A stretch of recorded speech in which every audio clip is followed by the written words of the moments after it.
მოგესალმებით, სანდრა გეგეჭკორთან ერთად რას წარმოვიდგენთ, აი სადღაც სრულიად სხვა ქვეყანაში, საქართველოსა და ამერიკას შორის, შუაგულ ევროპაში სანდრას აღმოვაჩენდი, მაგრამ ის ისეთი მოგზაური და ისეთი აქტიური და დატვირთული ადამიანია, რომ შეიძლება სადღაც გადაგაკეთილიყო ჩვენი გზები და ასეც მოხდა. შესაბამისად ვიყენებთ შანსს, რომ ჩვენი გადაცემისთვის, ჩვენი გადაცემისთვის ჩავწეროთ სპეციალური ინტერვიუ სანდრასთან. გამარჯობა. მოგესალმებით და ძალიან მიხარია. მეც შენი სტუმარი ვარ და თან ესეც სპონტანური და რაღაც არაჩვეულებრივ გარემოში შევხვდი. ეგ არის თანამედროვე სამყარო, თავის მოგზაურობით, გადაკვეთებით და ასე შემდეგ. ზუსტად. მაგრამ სანამ სხვა ქვეყნებს მივეთმობედებით და ცენტრალური იქნება ამერიკა, სადაც ძირითადად იმყოფები, მანამდე ვიხარით თბილისისთვის რა უახლოესი ხები შემოკლმაზე, რომ შემოთაყვანისმცემლებმა მსმენელებმა დაიჭიროთ ღარიბი კონცერტებისთვის. აბადის.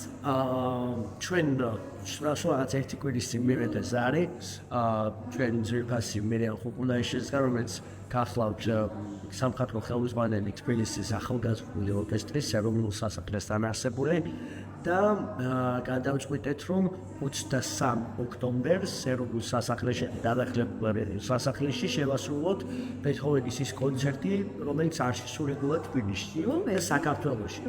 ეს არის ბეთჰოვენის მე-6 საფორტეპიანო კონცერტი, მაგრამ იდეაში ეს არის კონცერტი რომელიც ბეთჰოვენმა თავის სამევალიდო კონცერტის შემდეგ გადააკეთა საფორტეპიანო კონცერტად. ხო და ამიტომ თარგმნილია იმ ჩნობა პროგრამაზე, პროდიუსერთა ნოტებზე და შემდეგ ძალიან რთული ფორმა და შესრულება ასე შემდეგ და ნუ ეხლა მე მომიცია იქიდან ბეთჰოვენის ძალიან სერიოზული კონკურსი მზადები და ამიტომ გადაწყდა ეს. ო, რა საინტერესოა და კონკურსისთვისაც დიდი რეპეტიცია იქნება.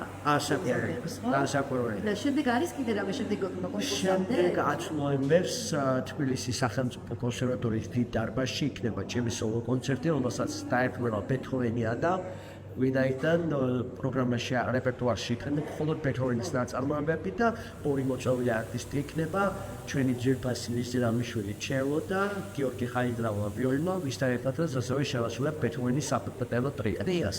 სოლო ნაწარმოებებიც იქნება და სამი სონატა. სამი სონატა. სერიოზული გამოცვალებია. ეს ნიშნავს იმას, რომ ახლა იქნება ძალიან დაკავებულია მათ მუზეუმის სპეციალობაში. მაგრამ მიუხედავად ამ ყველაფრისა, სადრჩება ის ცოტა დრო თავისუფალი სივრცისთვის, თუნდაც ამერიკის დატვირთული ცხოვრების პარალელურად, სად არის თქვა ამერიკის დათვალიერებისთვის და რამცა ისეთი ყოველდღიური ცხოვრებისთვის, რაც კი არის ჭირდება, რომ ცოტა განიავება სუფთა ჰაერის საჭიროა იმისთვის, რომ გონება მოახდინოს ცოტა გადათვლით.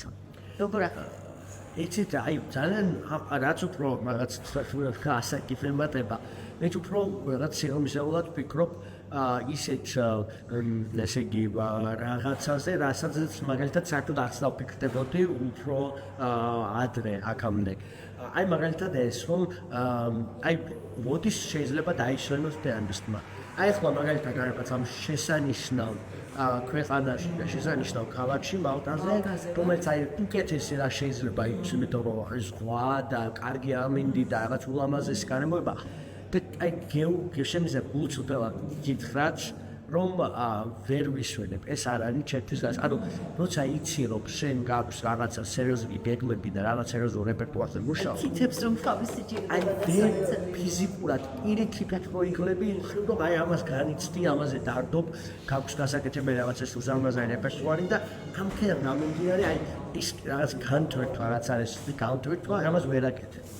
თუმცა ასაკურველია ძალიან მეხმარება თუნდაც სპექში ყოფნის დროს ჩემს ძვირფას მეგობრებთან ან ოჯახის წევრებთან ერთად გატარებული ძვირფასი დრო ეს იქნება რესტორანში, კაფეში, თუნდაც საერთოდ რაღაც კარგ თეატრალურ წარმოდგენაზე ეს ასაკურველია როგორც გამთვირთვაში და დასვენებაში მეხმარება ისე ზრდის პროფესიულად. მოდი მაშინ ასე ვთქვათ, ყველაზე კარგი გარემო სად არის მეცადინეობისთვის?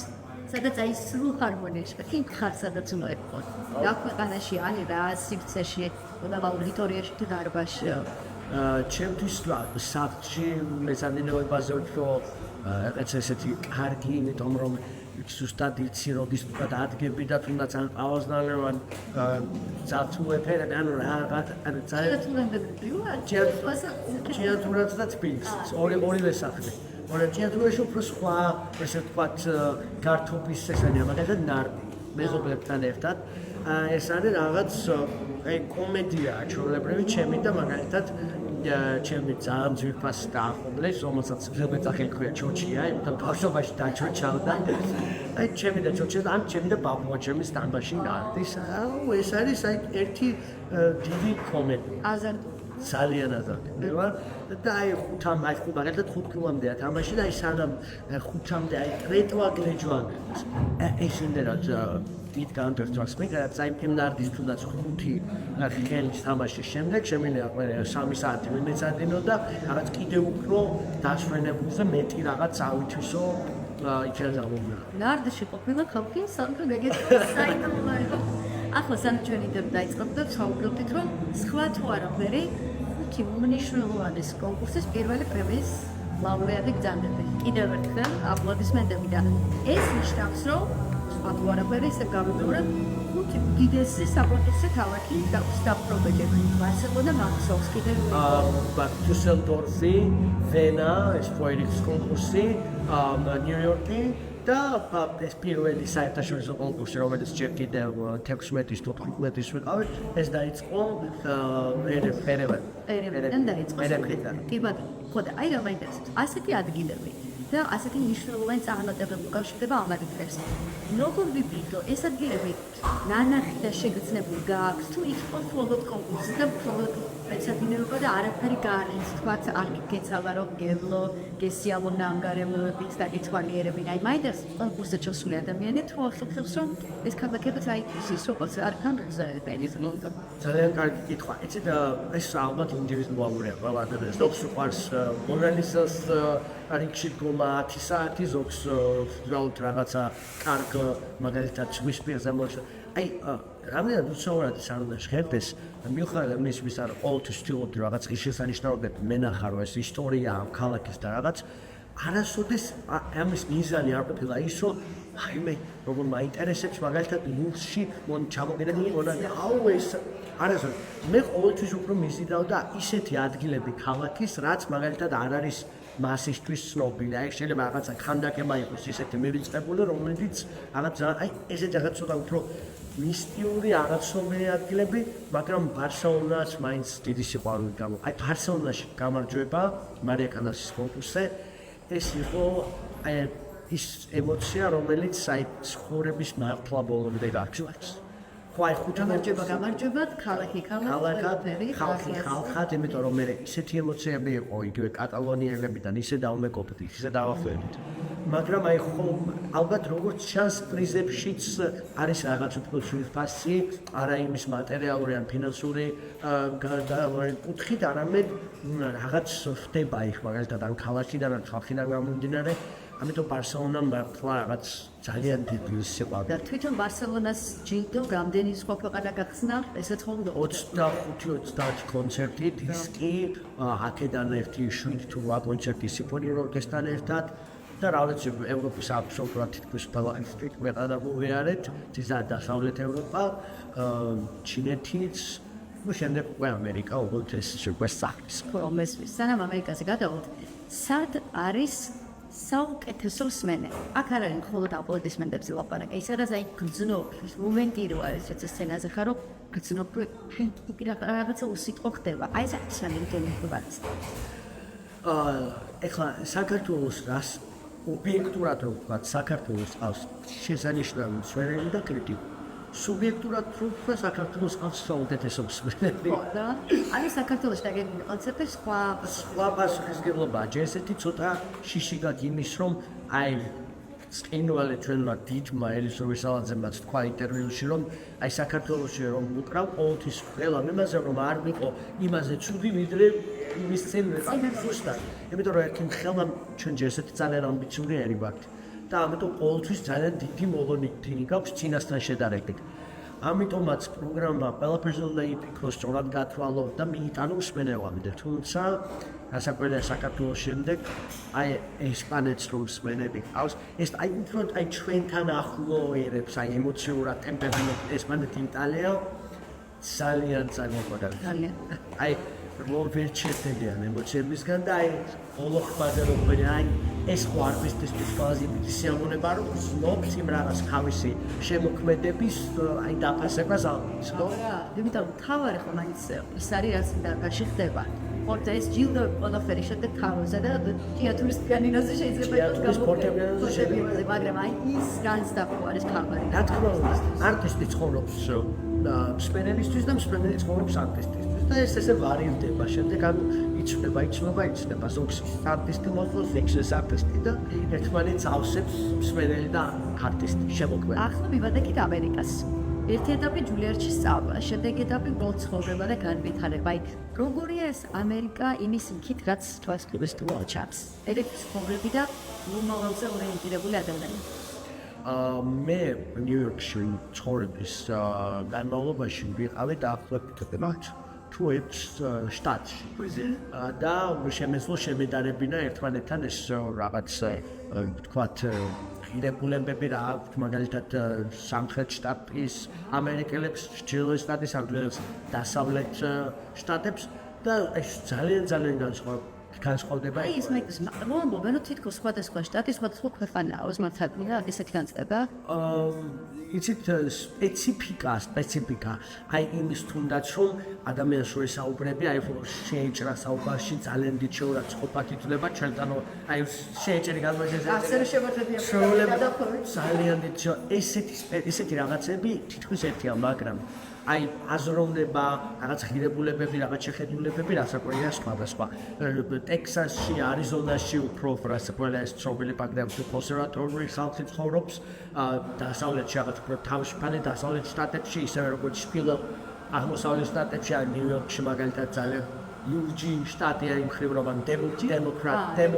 დემოკრატ ხომურჯიბერია და რესპუბლიკანს არის წითელი და ძალიან ლურჯი შტატი და აი ეს არის, მაგრამ რასაკვირველია ეს არის უდიდესი შესაძლებლობების ქვეყანა და უდიდესი ბაზარი აქვს ნებისმიერი კულტურა, მუსიკა თუ იგივე ბიზნესი ან ნებისმიერი. და აი კულტურულად ან რაღაცა ცხოვრების სტილი და აი ამ რაღაცა ყოველდღიური ელემენტებითაც სიგრძნობახმის ცხოვრებაში განსხვავდება ეს შტატები ან სხვა გადასხვა ნიშნავს სხვანაირ ცხოვრებას გადაეწყო? ძალიან. მე ხა ჯულიარდში რადგან ვსწავლობდი ჯულიარდი იქვე ეს მანჰეტენზე მნობარობს ეს სკოლა კონცეფცია და იქ ვცხოვრობ. ეხლა მანჰეტენის სპეციფიკა რო შეადარო, როგორც მანჰეტენ სიტის სპეციფიკა სხვა შტატებს, ვერ შეადარებ, იმიტომ რომ მანჰეტენი ეს ერთი დისტრიქტი არის თუ სიტი, ამ ნიუ-იორკში ან მეტად ქალაქი. ხო, ესე ქვია მანჰეტენსი და მანჰეტენ ქალაქი და ეს იმდენად დახვეწილი რაღაც ყველაფრის ჩაცმულობის მხრივ თავისი ცუდით და კარგით ეხლა მაგალითად იმდენი აშენელებაც ხდება, იმიტომ რომ ძალიან ბევრი შემწეობის ხონელი ადამიანია და ხშირად საფრიფატოც არის მაგალითად ღამე ქუჩაში ზეირობა, მაგრამ ეს იმდენად დიდი ესე ვთქვათ როგორც თქვა სივრცეა, ესე იგი აღმოჩენების და შესაძლებლობების, ამას ვერ შეადარებ სხვას. აი შტატი რო შეადარო მაგალითად სხვა შტატს რას განსხვავდება ყველაფრით იგივე წეღანაც ვქვი ანუ ღირებულებებით ასე ვქვი არქიტექტურით ხა ზოგიერთ ძალიან ევროპული არქიტექტურა სან-ფრანცისკო მაგალითად ძალიან ევროპულია ჩემთვის ისეთი დაკიდებულია დაღმართებია როგორც ძალიან სან-ფრანცისკოს დაღმართიდან ფეხით გაგიცდა დაეშვი დაქტორებული ამბავი აი კარიერა თვალწინ ჩამიფრინაო და ახლა ვიღებთ ხო დაკიდებული დაღმართებია და ერთი კიდე მინდა ვთქვა ბოლოს რომ მანჰეტენიც კი თვითონ ხომ იყოფა სხვადასხვა ესე იგი როგორც უბედებათ ესე რომ ვთქვა აი ეს უბედებიც კი არქიტექტურულად განსხვავდება აი ეს ძალიან დიდი სათამბჯენები უფრო არის Upper West Side-ზე რაც ქვია ქვემო მანჰეტენი არის ძალიან ევროპული პატარა იტალიანი ეყონება არის Chinatown-ი ეს ეს არის დიდი ოკეანე აღმოჩენებს ეს პარლამენტი აი დიდი ოკეანე აი წლებთან ერთად მithumedes სანდრო ისეთი არტისტია რომელიც თავის PR კამპანია იქნება ახალი გამოწვევები იქნება ყველაფერი ანუ ინგლისურად ამბობენ self-made ადამიანია და თავის საკუთარ კარიერაზე თვითონ ზრუნავს ეს რაღაც უფრო კარგიც არის გარკვეულწილად და მეტი გამოცდილების და დამაჯერებლობის არის მაგრამ ის სანამ ეს ყველაფერი მოვიდოდა ამ წლებთან ერთად ატარა ბიჭი რომ მიდის აი თუნდაც ამხელა მანჰეტენზე წყლის ცხოვრებას და წინავს ძალიან დიდი კარიერა მაგრამ დიდი კონკურენცია წყლის არ ეხლა აი რანაირად გადაიტანე ის მომენტები ესეთ ადვილი ყوارაც არ თუნდაც რაღაცა ან დამხმული ან რაღაც. არანაირი ერთი წამითაც არ მქონდა, იმიტომ რომ მე ვიცი რატომაც, იმიტომ რომ უკვე იმდენ ქვეყანაში მქონდა ეს კონკურსები თუ კონცერტები არ იმდენ ქვეყანაში ვიყავი უკვე და შეგუებული იყო. დედაჩემიც უკვე შეგუებული იყო. ანუ გამოგწმენდი და ხო, აი ეს შეგვიძლია, იმიტომ რომ აი სანამ წავიდოდი ჯულიარში სასწავლებლად, თვეში ალბათ 1-2 კვირა მქონდა, 1-2 კვირიანი მეუბნება, ანუ თვეში სახლში ვიყავი ალბათ 9 თვე. და რაღაც ადაპტაცია უკვე მოხდა აი სხვა კულტურებთან ერთად. ამიტომ დედაჩემისაც არ ყოფილა ის მომენტი, იმდენად უძაფრად რომ აი მიდის და ისწავლოს და არ იქნება და ჩემთვისაც არ ყოფილა.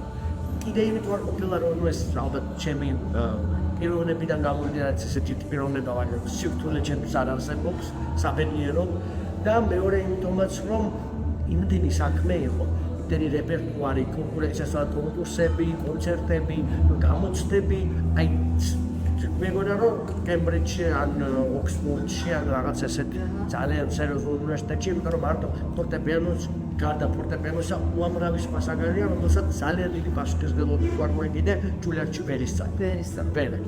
ასე რომ ხარ მარტო და გაქვს ახლა მიზანი და თუნდაც არ მიდიხარ წინ და დაიკარგი ამ სივრცეში მე მერე სულ დაიკარგა. და ეგ მოხდა საბედნიეროდ ჩასული ვიყავი და ზუსტად ჩვენახევარში პირველი სემესტრი რომ იყო ჯულიარდი ატარებს ყოველ 3 წელიწადში ერთხელ შიდა საშკოლო კონკურსს მე დაეთქვა ჩემი პირველი წელი ამ კონკურსს ბაკონკურსზე თულია შეჭამ მოკეთ ისე მოხდა რომ შემარჩიეს და ეს არის პრიზი რომელიც გადაეცემა ერთად ორ სტუდენტს და ეგ პრიზი არის მუნცის ჯილდო ესე ვქვა the Moon's Prize და ეს ჯილდო გადმომეცა მე მაშინ და მაშინ გამიცნო სკოლა. იმიტომ რომ მეორე დღეს მთელი სკოლა მესალმებოდა. უკვე შეხვედი სკოლის ხო რაღაც ერთი. არის დარჩენილი საოცნებო დარბაზი, სადაც დაუკრავდი. საოცნებო დარბაზი, იცით იმ დასკვნამდე მივედი, რომ აი რაღაც ნებისმიერ დარბაზი შეიძლება იყოს ძალიან დიდი. აი მართლა ეგრეა. ამას არ ვამბობ იქიდან რომ აი რაღაც პოპულისტური დატვირთვა არ აქვს.